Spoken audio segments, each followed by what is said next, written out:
point out the safety protocol for the jet? It's on the clipboard. Look, you really have to do this? Things considered. You're putting your safety-based eggs inside a monster fighter. Yeah.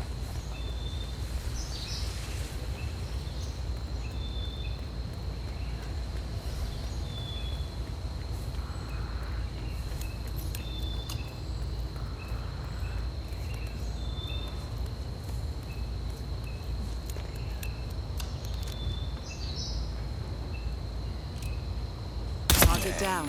You did it. Now head towards an exit.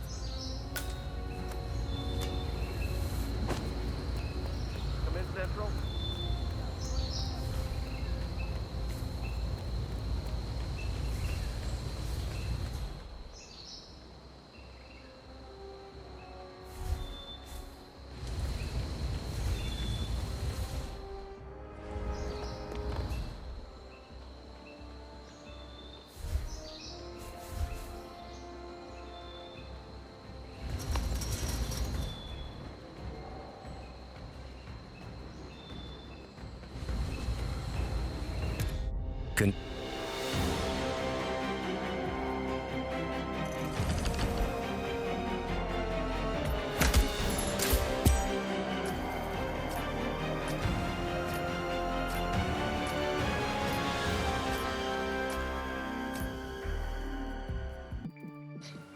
Welcome to another Platinum recap video. Having played the Hitman series for quite some time, Platinum wasn't really something of a challenge on this one as it was for Phoenix, but this is still pretty rough to get through if you don't know what you're doing. As you saw there are a slew of weapons and other things to pick from, especially the gadgets, taser mines, rubber duckies that explode, a few other things that you might find of interest here and there. Now, the game is designed to be played as stealthily or creatively as possible. However, it doesn't stop you from attempting to just brute force your way through with whatever assault of weapons you can attempt with. That does depend on the arsenal you've unlocked. I have played quite a bit of these games, and all of the progress carries over as far as unlocks are concerned from one Hitman to the next. So from playing from Hitman 1 to and completing them almost entirely, and then getting into 3, and this is the point where I've already played most everything. Again, this is me just done with the game, but you can see that there's a lot to pick from for an assault type of class. What I wouldn't recommend is trying to do assault when you have pretty much just whatever the map is going to give you. You're going to be hard-pressed to find opportunities to get enough ammo, or to get good positioning, or to get good outfits to hide. What you're seeing is one of my first attempts at going assault mode on this map. I have done a kill everybody challenge a couple of times, and they're usually truly challenging. You kind of have to put yourself in a position where you know that you're going to be fighting everyone, and you play it very safe and smart. Sometimes you just gotta hide, and sometimes you're not gonna be able to just fight everyone off. You'll run out of ammo consistently, frequently. You'll have to kind of plan ahead based off of the map and where you know you can funnel people down. For this particular map and these particular settings of starting in the attic with a couple of other options at hand, I think I probably attempted this about 8 times. I'm not entirely sure. It was a couple of months ago, but this is one of the better attempts in that I was successful in taking down the targets and making my way through the building and not being seen, and when I did get seen, I'd usually take everybody out that had a gun. the NPCs that don't have guns, they're not much of a threat. They'll see you, freak out, run, hide, tell the guards, etc. But as long as you know what you're doing, you know that they're not going to actually do anything to you, except direct bad guys to you, or good guys, or whatever they are. The morality in this game is up in the air. Playing a stealthy way, however, you are supposed to know your map pretty well, understand where particular items can be. Certain things like scissors might help you stab a hole in a water cooler, and then if you use a screwdriver to disconnect the electrical wiring at the surge protector where the water drained out, you will, well, if you did it in that order, you'll electrocute yourself. But it's okay, because that's when you learn, oh my god, this is kind of dangerous. I wonder if someone could accidentally step on this, and yes, that's a big part of the game, is accidents.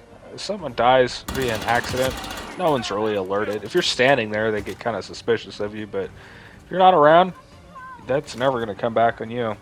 And life goes on in the world of Hitman. There are, of course, quite a few different ways to perform accidents. One of the most classic and almost guaranteed to find on nearly any map is dropping something on someone's head. Chandeliers are usually the option. Sometimes it's a big heavy sack kicked off a ledge. Rocks. There's a toilet on the original Hitman. Well, not the original, but the first Hitman of the series. There's a toilet that you can knock down. That's a good time too. Every single NPC in this game has some purpose of some sort. They are designed in a certain way to be gatekeepers for the path you're traveling through. The guards, as you can see down this hallway, guarding the security room and the footage of the security cameras, I was able to shoot it out to knock down the security cameras, unlocking more space for myself. I consider the cameras an NPC of sorts, so I guess that kind of counts on the topic. But the two chefs in the room, they're each cooking, but one's looking one way and one's looking the other, but they'll have rotations in who moves and who does what, and they'll look to the left or look to the right, and you got to keep an eye on things like that. Sometimes the memorization of a map comes down to the wire so deep about how an NPC really moves and interacts with the world that even though you know their exact walking path, the simple act of them looking left or looking right can actually completely change how a run is supposed to go on that particular map. If you try to do something that you've done in the past, but you altered your steps somewhere in the middle and you somehow created a chain reaction of events between some other NPCs, that could potentially ruin the original NPCs you were going to walk past, because they might come and interact with each other, and it changes the entire ball game. You can, of course, run around with a silenced weapon, just killing everybody along your path all the way to your targets, but it can be somewhat unrewarding, especially if you're not going to be skilled enough to kill people fast enough to actually get through undetected. But it can also be unrewarding if you're really good at it, and it just becomes something more like Splinter Cell Chaos Theory, where everybody dies instantly and you really don't have any purpose in killing everyone. The real challenge might be to just sneak through the entire level and only be, well, to be seen by no one, and to only kill your targets, and to only have them be accidents. In this game, it's completely possible on every map and every level to get through the game without being detected at all whatsoever, and without changing your outfit. The chameleon feature built into the game, where you can switch outfits and effectively hide in certain areas or transfer to other areas that you normally would not have been able to, or to even just walk around with a gun out. It's a good feature, but it can be completely ignored with enough practice. But it also limits your options, because there's only so many paths you can take without changing your equipment.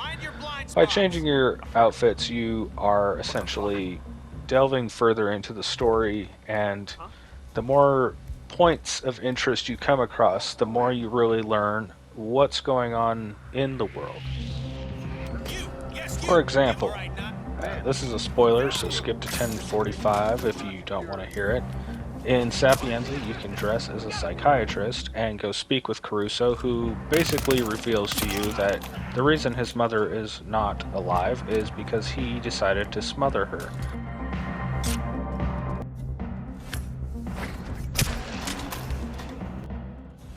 Now, granted, that's pretty disturbing, but this whole game, usually most of your targets are bad people, or manipulators, or murderers, or fat cat corporate egomaniacs who take people down without a second thought, etc. The morality, like I said, is a little skewy sometimes. It's mostly centered around the idea of the bad guys are bad. You're doing bad things to take care of them, which in this world is fine. Now, however you decide that you're going to take them down can be up to you. Anytime that you play, you don't have to do it a certain way unless it's particular objectives, like you also have to steal the dossier from the safe or yada yada. But you get to kill or you get to sneak. I mean, you have to kill if you're going to kill the targets. You gotta kill the targets if you're going to beat the game. But you can do that as a silent assassin suit only. You can do that by killing everybody. You can just blow them up. You can set a trip mine where you know they're going to walk and then just disappear and be halfway across the map when it goes off, and you can't be blamed for it. But at the end of the day, it's your reward is going to be based on how well you feel like you accomplished what you set out to accomplish. Obviously that means if you die, it's probably going to be pretty unrewarding, but sometimes you can just kind of go on a rampage knowing full well that you're going to die, and just treat the game like a great big target practice session and get better at your hitman aiming skills. Not gonna lie, the aiming on this game can be a little chunky. It has problems with being smooth sometimes. Dead zone problems, I think. For example, if you watch the shuriken throw right here, watch it lock and then unlock. And I did press the throw button. I distinctly remember that moment, and it was kind of upsetting because he saw me, which alerted those two, and I went to stab one and hopefully stab the other before I got shot, but I should have known that wasn't going to happen. I know that that's not possible, but that was my own fault. That's practice. But now, since those two dweebs decided to shoot me, now I've got the entire lawn enforcement attacking me, and they're not too happy about the situation, and I'm not too happy about the situation, and it's all I can do to just hopefully knock a couple of these guys down so I can run across the field and get them to, oh my god, there's more of them. And thankfully, after some god-awful number of tries, I finally got through that mission in more or less full assault mode.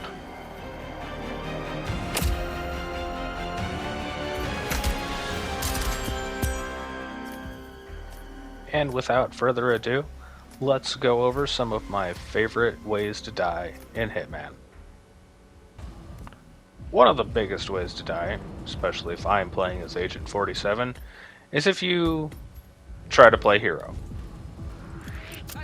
Let's take a look. Hold up just a minute. Hey, excuse me, I'm talking to you. Oh god. Should have stayed at the party, dude.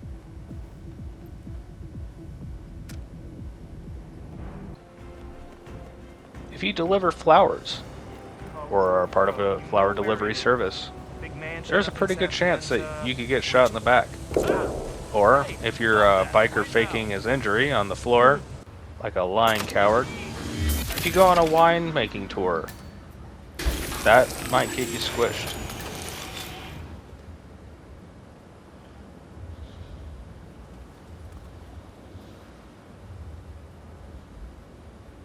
You might be wondering why these guys are completely silent.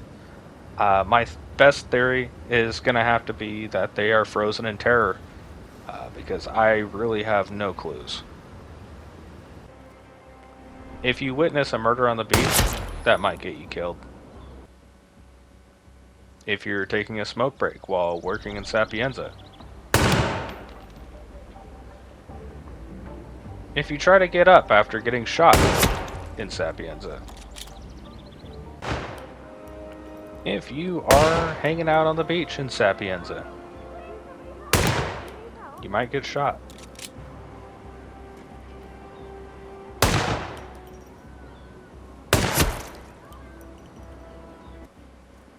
If you went to church in Sapienza, that could be a threat to your health. If you work at the church in Sapienza, there's a good chance you're on the list. If you garden for the church in Sapienza, you're probably on the list. A really classic way to die is getting hit upside the head by a pimp cane and then roll down an elevator shaft. If you were watching a street performer in Sapienza, that could be detrimental to your vital functioning. And then I thought something went wrong with this clip, but actually everything's on track. Even the target's on track. And that brings me to the next one. If you are racing a race car, you are liable to get shot in the face by a sniper rifle. Target down.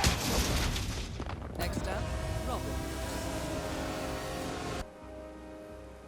Now, if you even exist in Sapienza, there is a pretty good chance that you might die. Maybe not today or tomorrow, but you very well could. And finally, I present to you one glitch. There are many. There's quite a few. Most of them are graphical. The overall functionality of the game stays pretty coherent. I rarely find a game-breaking bug. All in all, it's a pretty solid one. The whole game itself as a whole, the storytelling's pretty darn good because of how many different ways it can tell the story. All in all, I recommend this game, and I hope you have a good one.